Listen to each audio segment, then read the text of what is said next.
O problema do projetivo é que ele pode ser um ano atípico, correto? Correto, Douglas, é isso mesmo. Exemplo, Taesa. Taesa acaba ficando extremamente discrepante por conta de um efeito temporário, ok? Do IGPM, que por sua vez aumenta as receitas, que aumenta o lucro, que aumenta o dividendo, e obviamente, nesses últimos 2 anos, pagou para caramba e assim, bastante discrepante da média, tá? Então, por exemplo, para o setor de transmissão, eu olharia para o preço teto médio, tá bom? E aí ele complementa assim: o que ando fazendo é pegar o projetivo somando ao médio para fazer um preço teto. Douglas, eu não sei se eu faria isso, tá? O que eu te recomendaria fazer, eu acho que fica um pouquinho mais assim assertivo para você, é comparar os dois. Se há uma discrepância muito grande, rapidamente fazer uma investigação do porquê que essa discrepância ocorreu e por que é importante isso. Banco do Brasil, por exemplo, a empresa mudou de patamar, tá? Eu acredito que esses 40% serão mantidos de uma maneira um pouquinho mais racional nos próximos anos. Então, acho que usar o projetivo pode ser uma boa. Agora, Taesa, será que ela vai conseguir replicar esse baita dividendo daqui para frente? Não sei, porque o IGPM é volátil, né? E agora a tendência da inflação é arrefecimento, tá bom? Então, neste caso, entendendo que é um efeito temporário, eu já olharia mais para a média, tá bom? Então, eu não sei que bicho sairia daí de você somar e dividir tudo por 2, acho que ficaria um pouquinho esquisito, tá? Eu compararia e se achar uma discrepância muito grande, tente entender o porquê dessa discrepância. É sempre bom a gente saber no que a gente está investindo. Falando resumidamente, né, o que eu fiz essa semana, eu vendi Itaúsa na semana passada, pensando que isso seria incorporado ao meu caixa, e eu não pensei que eu usaria tão rápido, né? Então, a gente está vendo nesse mês aqui uma bolsa extremamente volátil, né? Uma notícia aí que ainda não se confirmou de Braskem, cada um fala uma coisa.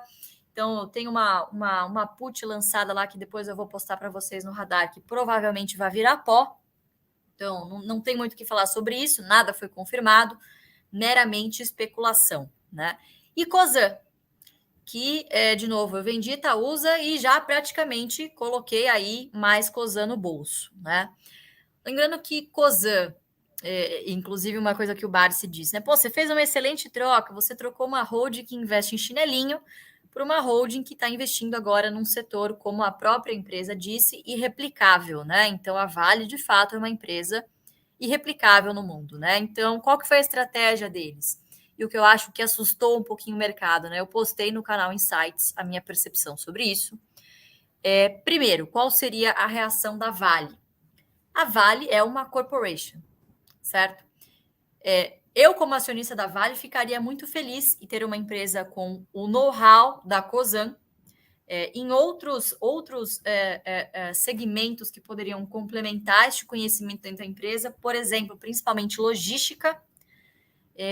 Então, eu ficaria feliz de ter um acionista importante ali de referência, que não fossem bancos, fundos, que vou ser bem sincera para vocês, são instituições que, se o preço sobe para caramba, os caras não têm dó de se desfazer do negócio. Rubens Ometo, não. Cosan, não. Não me parece que esta é uma aplicação financeira, vocês entendem? Ele está pensando exatamente como a gente pensa aqui. Ser sócio de boas empresas, de negócios irreplicáveis, que tenham sinergia com os outros negócios que eu tenho dentro da holding. Ponto. Não me parece ser um negócio do tipo, se Vale for para R$ 100, eu vou vender isso aqui. Entendeu? Não me parece ser este o caso. Diferentemente do que os fundos acabam fazendo, tá? Então, eu acho que é o seguinte, Rubens Ometo comprando aí esse 6,5% da Vale, o cara vai rasgar a cautela. Ele vai ficar com essa posição e acho que pode trazer aí boas contribuições para o conselho da Vale. Olhando para a perspectiva do acionista da Cosan, a impressão que eu tive num primeiro momento, até publiquei isso, é que parecia um sapo tentando engolir um boi, né? E aí eu parei para fazer uma reflexão e falei sobre isso outro dia lá para o pessoal do MBA. Por que lá fora ninguém questiona o Buffett? Por exemplo, quando ele foi comprar a Apple, porra, a função da Berkshire é justamente essa: pegar os recursos, comprar empresas descontadas com potencial de valorização. É isso, certo? E por que aqui no Brasil a gente questiona? Então, por que o Ometa não distribuiu o dividendo e eu compro o Vale? Porque você está investindo na Cosan justamente por eles conseguirem alocar o capital melhor que nós. Então, dificilmente nós, como investidores, pessoas físicas, conseguiríamos uma posição relevante de 6,5% numa empresa como a Vale. A Cosan consegue, a Cosan tem estrutura financeira e acesso a operações estruturadas, neste caso foram com opções, inclusive, né? É difícil de compreender num primeiro momento, mas basicamente protege o balanço de eventuais flutuações e garante que a Cosan tenha direito a essas posições, tá bom, pessoal? Então, assim, eu particularmente gostei. Não acredito que tenha sido uma ação impensada. Eu acredito que eles já estejam estudando isso há um bom tempo. Vale está sim descontada, tá? Não é uma empresa que eu goste de ter diretamente na minha carteira. É um negócio que eu olho assim, se tiver realmente na vala, tá? Mas eu tô na Cosan justamente porque eu confio que esta alocação de capital será eficiente. É uma empresa que distribui bons dividendos, por mais que sofra aí com o ciclo. É uma alocação de capital, por exemplo, que me agrada muito mais do que na da Itaúsa. Então, gosto do perfil de empresa que a Cosan tem sob o seu guarda-chuva, tá?